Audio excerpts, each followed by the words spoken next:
back into time. Okay, I appreciate that. Let me go to a special guest we have here on the line. Is this, are you there, caller? Yeah, I'm here.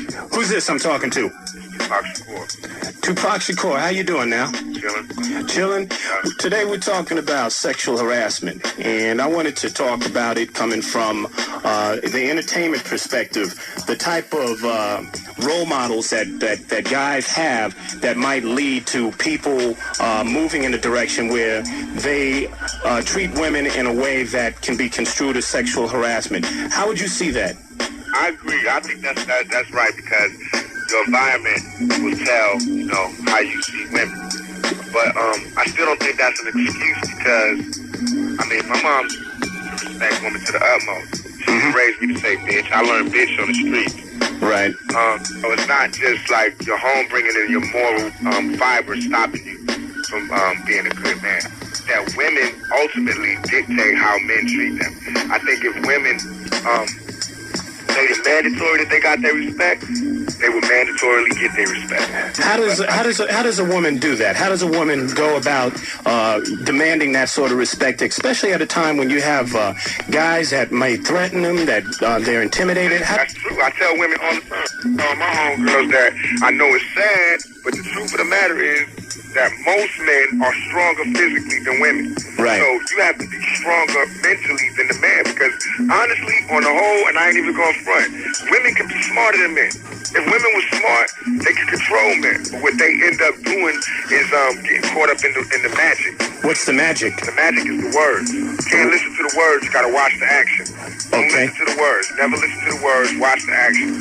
And don't sit up and get drunk and smoke weed with this nigga, and then you can't figure out why he got his hands all over. You know what I mean? Keep a sober mind and let him know that it's not that type of party, and he won't take it there. Another thing is to not put yourself in a position where it can happen. I know it's bad, because why don't guys got to do all this? But you a woman, you got to go the extra step. Don't put yourself in that position. If you're going out on a date with a guy and you want to keep it neutral, and you want him to get the idea that it's neutral, meet him somewhere neutral. Don't meet him at your house. Don't meet him at his house. Meet him somewhere neutral. If you go on a date, don't dress with your sheet all up on your ass. If you don't want him to look at your ass, dress protected. You know what I mean? And he will treat you that way. And talking is how you talk. If you always talking about, fuck you, nigga, eat my, then that's how a nigga gonna come at you. Okay, try not to use profanity, Pac. I can't help it, but you're talking about sexual harassment, and the very nature of sexual harassment is a man talking profane to a woman. Right, I hear what you're saying. It's very difficult to discuss the subject without using a few cuss words in the audience. All right. Somebody wanted to respond to that. Go ahead. Tupac, I'm so glad you called in, and I appreciate you giving me that advice as a man on how I should act with men. And as a revered entertainer in the music industry, I'd like to hear your comments on the videos where women are degraded and exploited, and what happens to the young women that view these videos, and for artists such as you that hire the women to dance on the videos and actually propagate the kind of behavior that young people are imitating today. I'd like you to talk about that and the influence that the music industry has on the degradation of women.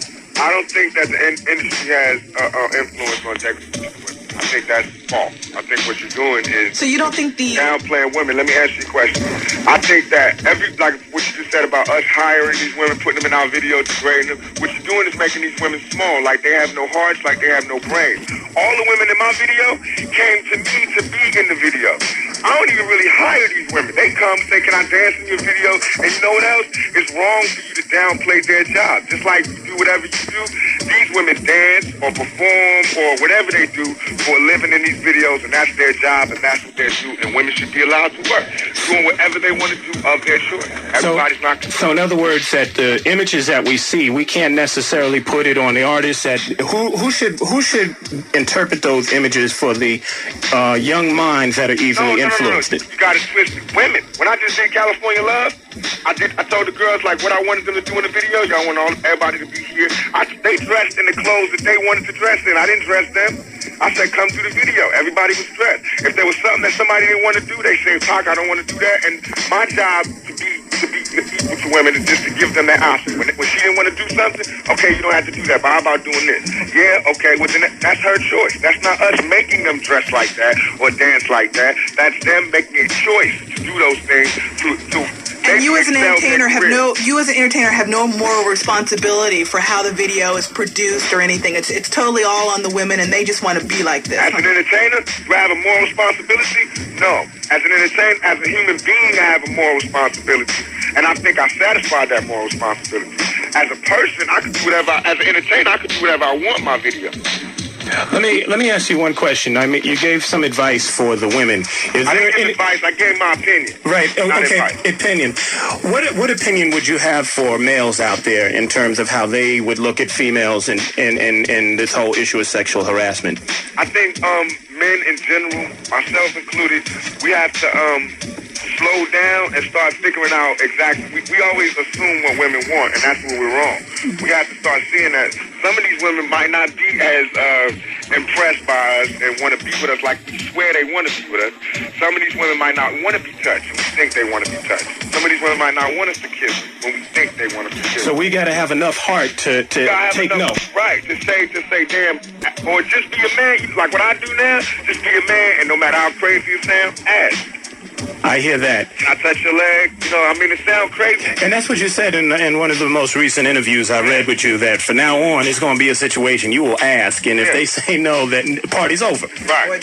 Okay, I hear that. And about the females in the videos, I'm not going to say that, you know, we innocent as far as the images we can portray, because like this next video we doing with Snoop, the 2 of America's Most Wanted, we signed the females, and we said we're not doing no more bathing suit shots. All the females will be like lawyers and some have a job in the video, but you can't dictate that to the entertainer. That has to be up to the entertainer to do that when he wants to do that. Right. Should it also be the responsibility in that case of the people that actually expose the entertainment? If I'm a video programmer, should I be somebody who should be questioned as well for playing a video that could be? So. No? I don't think so, because ultimately it's the fans. It's the fans and the artists. Okay. Now I know sometimes, just like I'm saying, men can't think they know what women want. Program directors and women's groups and all these can't think they know what these people want, what the fans want. The fans want what they buying. Now, if the video don't do good, that means the fans don't like it, and I'm not going to try it again.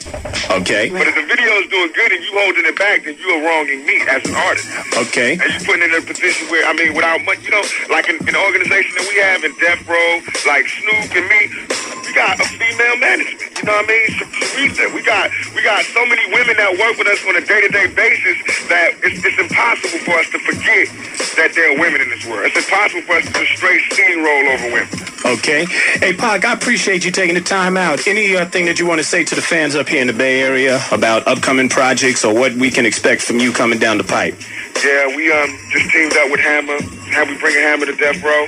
What? We starting a youth. Wait a second. Hammer's going to be on Death Row? Yeah, he out here right now. We hooking up. I just signed 2 groups out of Oakland right now, Street Thugs, and we signed this group from Arkansas. We finna have an athletic league where I'm going to take all the students that got 100% attendance. I'm going to work with the schools that got 100% attendance. We're going to have a league. They can be on my team, Snoop's team, Hammer team, Dre team, Dog Pound team, Quick team, Nate Dogg team. We're having a softball league, females and males.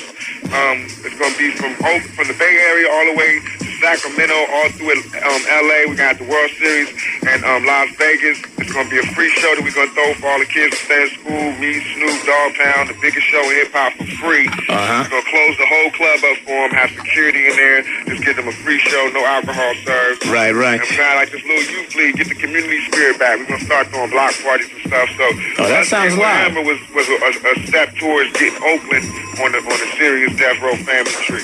Hey, any new movies for you?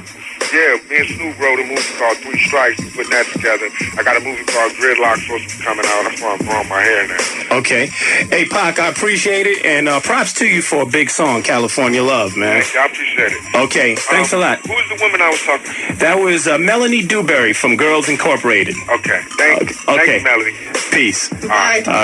Tupac Shakur, I want to thank him for calling in this morning as we continue our conversation on sexual harassment. Let me give out the phone numbers.